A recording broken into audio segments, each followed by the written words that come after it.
जी, तो एक सवाल और आता है मन में अमित, वो ये कि ये डेटा कहीं किसी सर्वर पे है। इस बात की भी बहुत लड़ाई होती रहती है, खींचतान मचती है कि सर्वर इंडिया में है कि इंडिया के बाहर है। तो चलिए वो तो एक बात हो गई।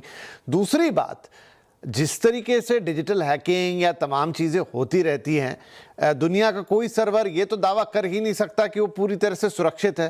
खुदा न खास्ता किसी दिन अगर ये डेटा इसमें से या इसका कोई पार्ट या कोई हिस्सा लीक हो जाता है, या मान लीजिए ऐसी कोई खबर आ जाती है कि 20 करोड़ लोगों का जो है व्हाट्सएप का डेटा लीक हो गया, तो क्या होगा? क्या ये संभव है? पहली बात, क्या मतलब मेटा के पास इतनी सुरक्षित सिक्योरिटी है कि कभी लीक ही नहीं होगा? और लीक हो गया तो फिर तो ना वो मेटा के हाथ में ना आपके हाथ में, फिर तो वो जो हैकर्स हैं या ब्लैकमेलर्स हैं उनके हाथ में।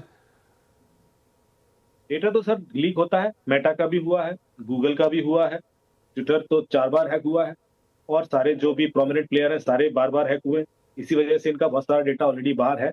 अभी 3-4 महीने की न्यूज़ थी कि गूगल के करीब 1.6 बिलियन पासवर्ड्स लीक थे बाहर मार्केट।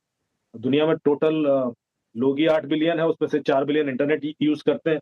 हर 1-2 में से एक व्यक्ति का पासवर्ड बाहर था, तो ऐसे में ये खतरा हमेशा बना होता है और सोशल मीडिया का भी डेटा लीक होता रहा। सवाल ये है कि कभी उन पे पेनल्टी लगी क्या? क्योंकि हमारे यहाँ अभी वैसे लॉ ही नहीं था। डीपीटीपी जो एक्ट है हमारा अभी एग्जीक्यूशन में नहीं है। तो इस वजह से यदि डेटा लीक भी होता है जिसमें पीआई डेटा है हमारा, अभी कोई पेनल्टी उन पे नहीं लगाई जा सकती। लेकिन हाँ, बाकी देशों ने लगाई है। आपने देखा होगा यूरोप में बार-बार पेनल्टी लगी है इन कंपनीज़ को। यूएस ने पेनल्टी लगाई है। यही कैम्ब्रिज एनालिटिका का जब केस हुआ था तो फेसबुक पे पेनल्टी लगाई गई थी। तो ऐसे में भारत को भी अपना लीगल सिस्टम इतना स्ट्रॉन्ग करना होगा और जल्दी करना होगा ताकि ये डर तो रहे सामने वाले।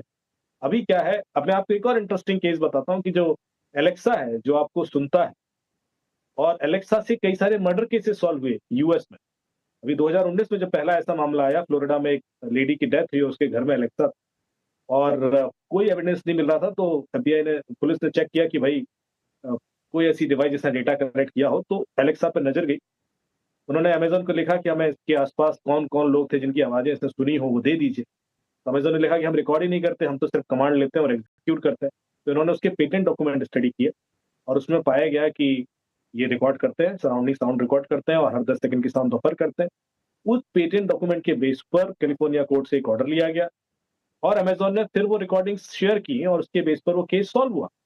तो ये चीज़ कई बार जो सुपरफिशियली बाहर कुछ और होती है, इंटरनली कुछ और होती है, बार-बार ये साबित हुआ है। तो इससे ये भी बात साबित होती है अमित जी कि ये कंपनियां जो कर रही हैं वो तो कर ही रही हैं, साथ में झूठ भी बोल रही हैं। जो आपने किस्सा सुनाया अभी,